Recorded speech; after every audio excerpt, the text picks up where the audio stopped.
Hello friends. Today I am going to start new lesson in English. That is my childhood lesson 6 के बाद जो poem लगी है no mains are foreign, वो मैं start करने जा रही हूँ. Look the box. Have you ever thought of some people as strange or others countries as foreign? आप जानते हैं फॉरेन किसे कहा जाता है? जो पीपल अपने लिए अजनबी हो या फिर अपने दूसरे देश से आया हो. We have many ways of thinking of other people are different from us. हम क्या देखते हैं, लोग हमसे कई डिफरेंट तरीके से रहते हैं दूसरे कंट्रीज़ में जो रहते हैं. They may be belongs to the different countries and speak their different languages in this poem. However the poet reminds of the many ways in which all the peoples are same we have this human. वो क्या बताता है, आप लोग different तरीके से खाना पीना रहन सहन लैंग्वेज होती है, लेकिन इस पोएम में पोएट क्या समझाना चाहता है कि लोग डिफरेंट तो रहते हैं लेकिन किस तरीके से एक तरीके के रहना चाहिए जिससे इंसानियत शो होती है. Okay, now in first paragraph, remember no mans are stranger, no countries are foreign. Beneath all uniform a single body beneath. Like us, the lands our brothers walk upon. Is earth like this, in which we all shall lie. Poet का मतलब क्या है, जो first paragraph में show किया गया है कि सभी लोग स्ट्रेंज होते हैं. हमारी कंट्री में से जो दूसरी कंट्री से आए लोग अजनबी होते हैं, वो हमारे लिए फॉरेन पीपल कहलाते हैं. इसलिए हमें उनको क्या करना चाहिए, इस तरीके से रिएक्ट करना चाहिए कि वो है तो धरती पे रहने वाले इंसान ही ना, अदर कंट्रीज से हैं तो क्या हुआ. They only know country for foreigns. हम उनको फॉरेन से मन से ना माने क्योंकि है तो धरती में रहने वाले इंसान ही. We will feel every country our land will there will be no borders everyone free move around. हमें हमारी कंट्री के बाद कोई ये नहीं सोचना चाहिए कि हमारी बॉर्डर क्रॉस करके आया है. इंडिया पे क्रॉस बॉर्डर क्या है, बॉर्डर तो इंसान ने बनाई है. ठीक है, वो हमारी पूरी अर्थ है जिसमें कि मूव फ्रीली कर सकते हैं, ह्यूमंस कहीं भी मूव कर सकते हैं. The poet wants to say that the entire earth is one and all people live on this earth belongs to a one human race.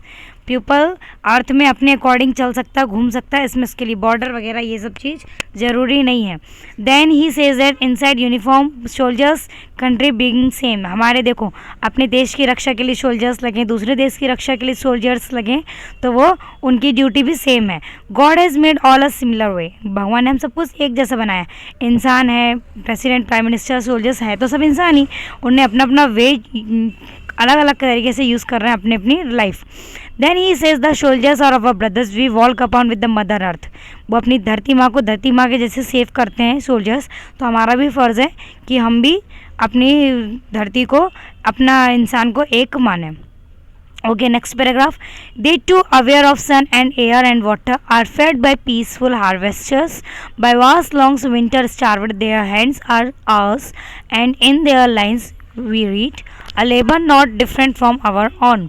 Means that they यहाँ पे किसके लिए रिफर किया गया है, जो पीपल दूसरे कंट्रीज हैं उनके लिए, फॉरेन पीपल्स के लिए. उन्हें क्या कहा पोइट ने कि हमको कोई डिस्क्रिमिनेट नहीं करना चाहिए, भेदभाव नहीं करना चाहिए अदर पीपल्स जो आते हैं दूसरी कंट्री से, ना ही उनसे लड़ना चाहिए.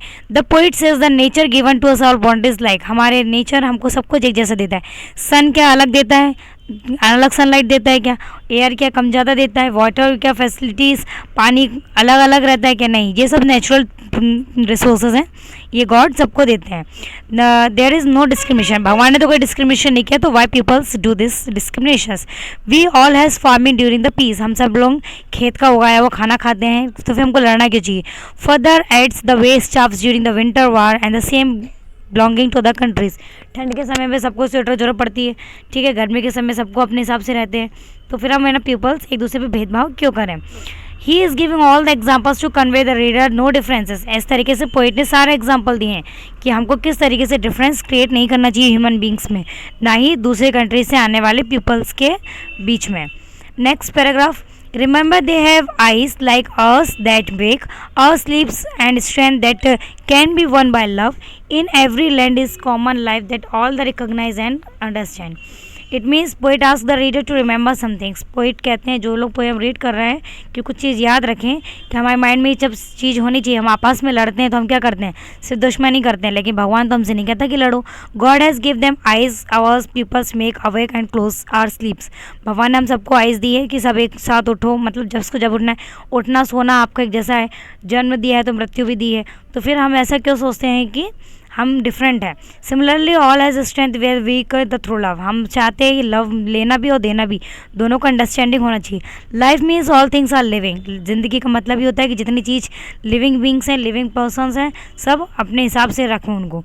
And all recognise the understand the feelings and recognise realise the no fights of words, उनकी फीलिंग्स एक दूसरे को समझना चाहिए और कोई फीलिंग्स में ऐसा ना रहे कि फाइट की भावना एक दूसरे के प्रति हीनता की भावना ना आए।